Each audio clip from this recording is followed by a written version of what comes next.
I was still wearing the black suit from the funeral when my father blocked the doorway, his hand pressed flat against the frame like he was sealing a crime scene. "This isn't your home anymore," he said. No hesitation, no grief, just cold execution. My mother stood behind him, arms crossed, scanning me like I was an intruder. And my sister, God, that smirk, leaned against the hallway wall, twirling Grandma's old keychain around her finger like she owned the place. Maybe she thought she did. I set my suitcase down slowly, not because it was heavy, but because rage has a way of making every movement deliberate. They didn't notice the envelope tucked under my arm, or the man in the suit standing quietly at the gate. And when my sister said, "Don't make this difficult," I almost laughed. She had no idea how late she was. People think estrangement happens suddenly. Mine happened in pieces. A forgotten birthday here, a stolen college fund there, 1,000 small cuts disguised as favoring the younger one. I grew up learning silence was safer than asking for fairness, that if I disappeared, no one would come looking. So I did disappear. 9 years overseas. Working jobs they said I'd fail at. Saving money they assumed I'd waste. Building a life that didn't require their approval. The only person who ever checked on me was Grandma. She mailed letters. Never emails, never texts, letters. Ink pressed with affection no one else bothered to give. The last one arrived 2 months ago. "I'm leaving everything to you. Come home soon." I didn't come home soon enough. But she left me something else, something they didn't know she kept. My sister flicked her wrist and tossed a pink folder onto the table, like a dealer showing her winning hand. "Everything is transferred," she said. "Legally. Clean. Mom and Dad signed over the house to me last year. Grandma wanted it that way." A lie delivered with perfect casual confidence. My mother chimed in, "You don't need this house. You have your life abroad." The pause wasn't accidental. Life. A word they once spit with doubt, now dripping with condescension. My father simply stared at me like I was a problem he thought he solved years ago. But here I was, unexpected, unwelcome, unplanned for. "You should go," he said. I could have argued, raised my voice, demanded explanations. Instead, I inhaled slowly. They were expecting a wounded child. What they got was a strategist. My heartbeat slowed, my vision sharpened. I'd spent 9 years learning that power belongs to the one who speaks last, not first. So I let them spit their practiced lines. Let my sister parade her fraudulent papers. Let my mother pretend she was doing me a favor.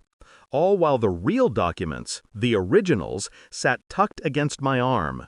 Documents Grandma had mailed to me before her stroke. Documents proving the house was never legally transferred. Documents with her unmistakable signature, notarized. But that wasn't even the real trap. No, the real trap stood outside the front door. Attorney Park, calm as a winter morning. I didn't need to shout. I just needed to wait. My sister pushed off the wall. "Stop staring at me like that. You always made everything dramatic." I finally spoke. "Is that what you told yourself when you forged Grandma's signature?" Her eyes twitched, a micro-panic. My mother flinched. My father straightened. My sister began. I cut her off with a single motion, sliding the true documents onto the table. The originals unfolded like a verdict.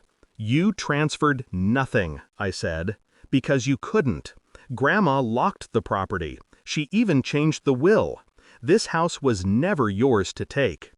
My parents looked at the papers as if they were staring at a ghost.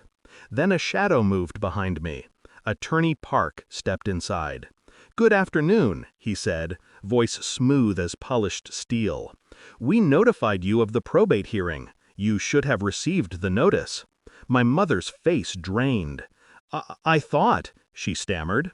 "What you thought," Park said, "is irrelevant. Fraud is still fraud."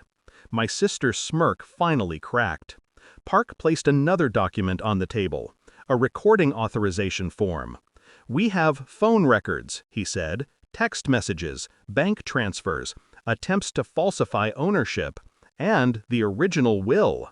My client," he nodded toward me, "is prepared to pursue charges." My father snapped. "You wouldn't dare turn on your own family." I looked him directly in the eye. "I learned that from you." Silence. A deep, choking silence. My sister collapsed into a chair. "You're doing this because you hate me." "No," I said. "I'm doing this because Grandma loved me, and you tried to erase that." Park cleared his throat. "If you vacate the property today, we won't press full charges. You'll avoid a criminal record." The deal landed like a hammer. My mother whispered, "We have nowhere to go." "That," I said softly, "is no longer my problem." And for the first time in my life, I meant it. They left before sunset, 3 silhouettes shrinking down the driveway like shadows retreating from light. I stayed in the doorway long after they were gone. The house smelled like dust and old memories, Grandma's memories. I touched the wooden railing she used to grip. I felt her there, steady and warm in the quiet. "This is my home," I whispered, "not because of the deed, but because I finally reclaimed what they tried so hard to break, my place, my worth, my voice." Revenge didn't feel fiery.